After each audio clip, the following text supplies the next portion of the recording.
Hello, good evening, good evening. Nandito lang kami sa Sparkle.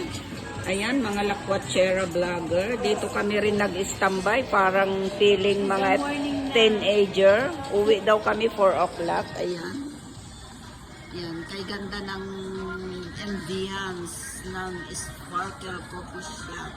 Lalo na pag may libre. Ayan siya, guys. Ayan. Diba?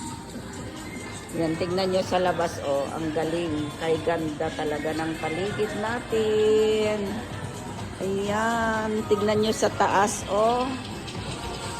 Ang ano, tapos last day ngayon ng ano, ng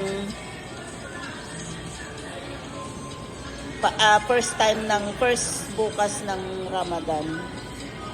Ayan na, yung mga magpapasting na sila bukas. At